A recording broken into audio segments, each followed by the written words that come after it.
All right, so this is the video recording to week overview for Chapter 7. So we can take a look at what assignments and things there are for Chapter 7. Let me go ahead and share my screen. And we can see here, this is Chapter 7. And so the content format should look pretty similar. We'll have the, oh, you know what? I don't have my key terms video there. I'll add that as soon as we're done here. The video is recorded. I just don't have the link here. So key terms, and then there will be this video here that I'm recording right now. Link for the chapter to access it, the Quizlet, and then the quiz itself. And then you can see down here, we've got the 2 activities and 2 packet tracers. So this week, again, we're talking about addressing a lot. And so really it's going to be essential.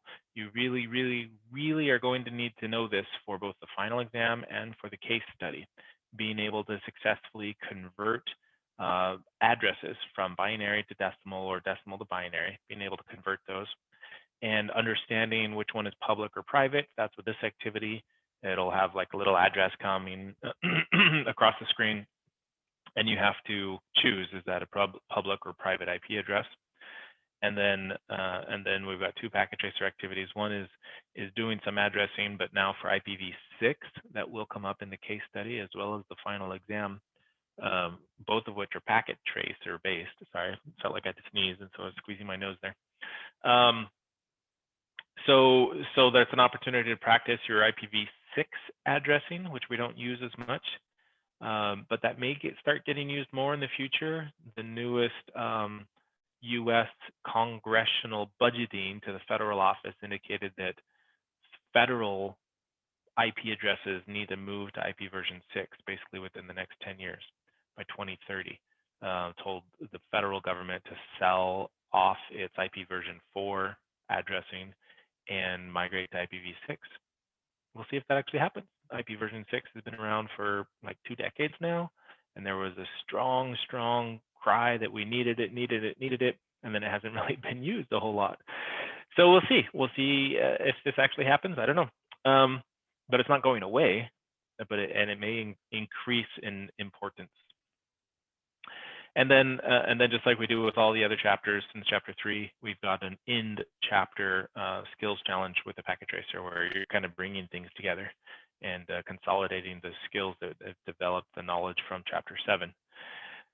Just a quick overview of what's coming up at the end of the content from Chapter 7, still do the same week. There's another one of those packet tracer quizzes where the check marks are there. It's open book, it's open notes, and then a week later you'll be able to submit the same exact quiz, but this time without the check marks. So we've got that coming up. Let me just skip down here. We've got chapters 8, and we've got some future chapters coming up.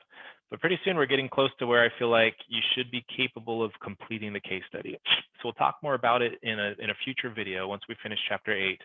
But the case study is a lengthy, going to take time, going to take work for you to be able to figure out the appropriate addressing, and then to be able to configure that addressing appropriately in packet tracer. So prepare, be aware of that. You're welcome to look ahead and start on that now. But that is coming up, and then we'll finish out with chapter, I think 11 is our last, yeah. So we've got a few more chapters coming up, and then of course the end of the semester. So we're still here just finishing up on chapter 7. If you have questions, reach out to me, let me know. I'm happy to help with stuff. You can message me or email me. Either way, I'm happy to help. Email does get a faster response. I just see it quicker because it'll ping in my inbox.